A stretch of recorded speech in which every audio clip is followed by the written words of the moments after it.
let's visit a little bakery, one that only opens once the sun has gone down, and only for people who need it most. Get comfortable. Dim the lights if you can.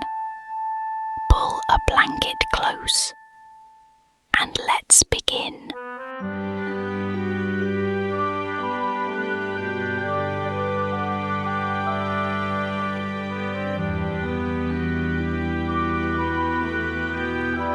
There's a bakery at the end of a cobblestone street that doesn't appear on any map. During the day, the space is empty, just a dusty window and a faded closed sign, the kind of shopfront people walk past without a second glance.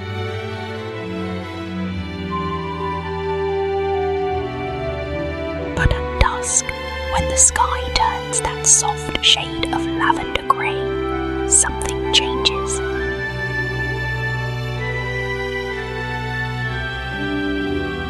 A warm light flickers on behind the window. The smell of fresh bread drifts out into the street, curling around lampposts, slipping under doors, finding its way to anyone who's had a long day and doesn't quite know what they need. The sign flips itself over. It now reads, "Open for as long as you need."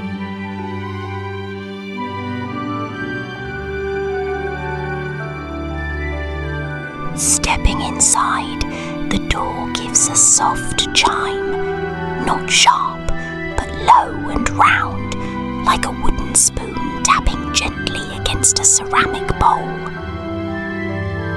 The bakery is small, cozy. The walls are lined with shelves of jars, flour, sugar, dried herbs, things with labels too faded to read.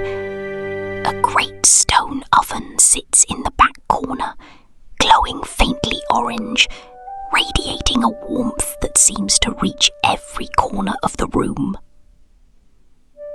And the smell.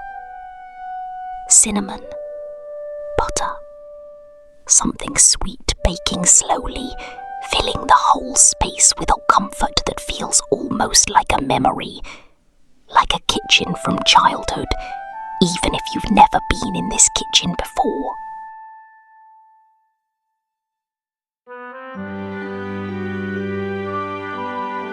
Behind the counter stands the baker. He's broad-shouldered, with flour dusted across his forearms and a faded apron tied loosely around his waist. His hair is greying at the temples, and his hands move with the unhurried confidence of someone who has kneaded dough 10,000 times. He looks up as you enter, doesn't seem surprised, just smiles.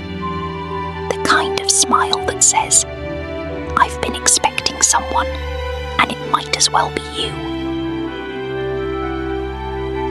"Evening," he says, voice low and rumbling, like a kettle just before it boils. "You look like you could use something warm."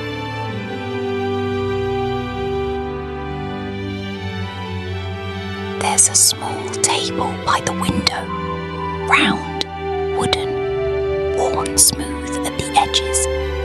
A single chair is pulled out, as though waiting. You sit. The chair creaks softly, settling under you. Outside the window, the street is quiet. A few lanterns flicker. Somewhere far off, footsteps pass and fade. The baker moves to the oven, opens it with a soft creak, and a wave of warmth rolls out, along with the smell of something just finished. He pulls out a tray, sets it on the counter to cool, and begins preparing something else.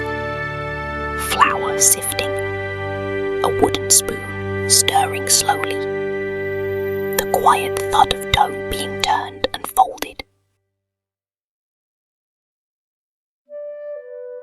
"You know," he says, not looking up from his work, "every loaf here tells a story. Each one's a little different. Depends what the day needs." He glances at you. Tonight feels like a cinnamon bun night. Slow ones, the kind that take their time. He begins rolling out dough on the counter. Slow, deliberate movements. The dough stretches, soft and pliant, under his floured hands. While that rises, he says, "Let me tell you about the bell on the door."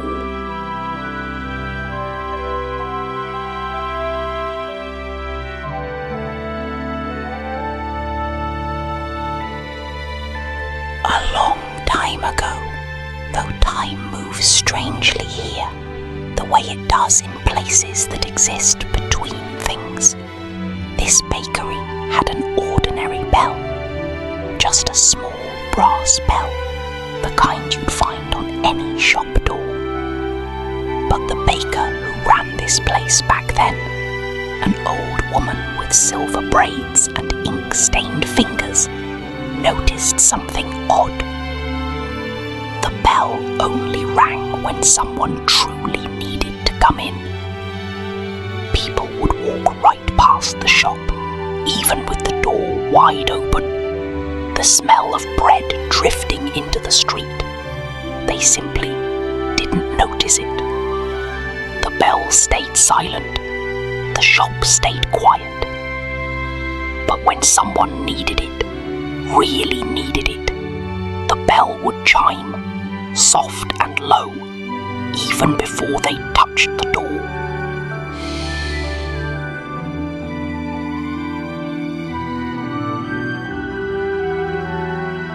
The old baker came to understand this slowly over many years.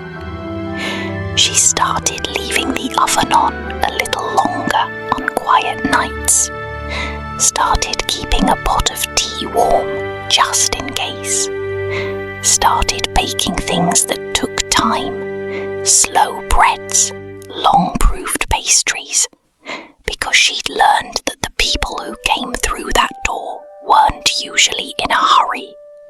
They were tired, worn thin, in need of somewhere to simply be for a while. One evening, a young man came in, the current baker, though he didn't know it yet. He was perhaps 20, soaked from rain, carrying something heavy on his shoulders that had nothing to do with the bag he carried. The bell chimed before he even reached for the door.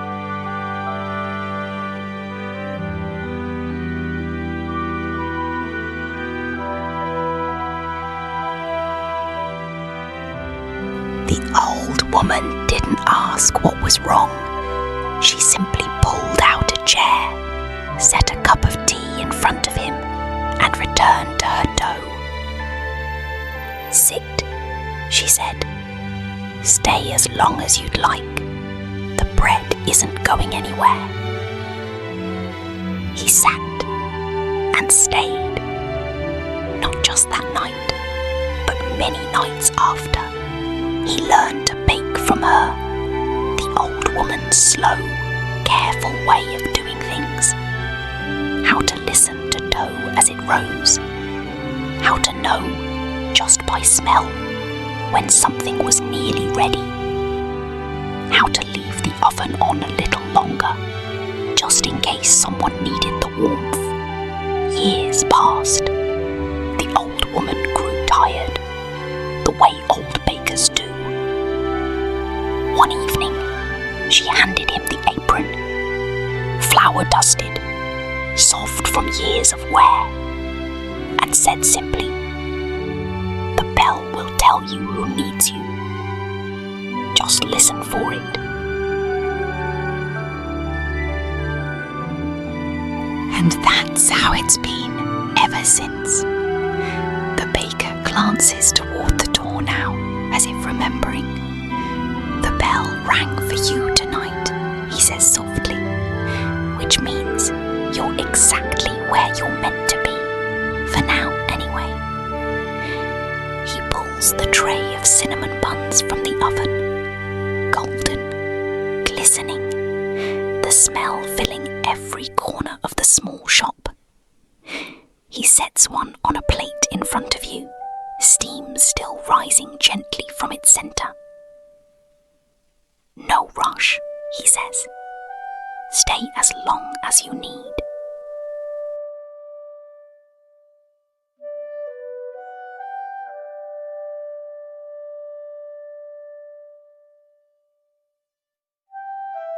Outside, the lanterns flicker softly. Somewhere, a clock ticks, slow, unhurried, in no particular hurry to reach the next hour. The baker returns to his counter, humming quietly as he begins preparing dough for tomorrow's loaves. Though tomorrow, here, is just another word for whenever it's needed. The warmth from the oven settles over the small shop like a blanket.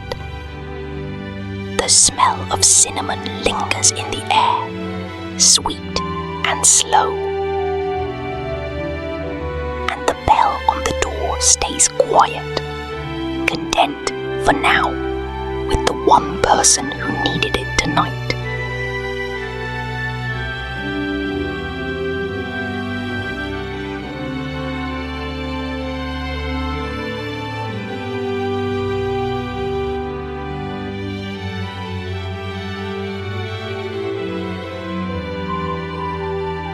If you're still awake, that's alright. There's no rush here. And if you've drifted off already, well, that's alright too. Good night. Sleep well. I'll see you next time on Story Whisperer.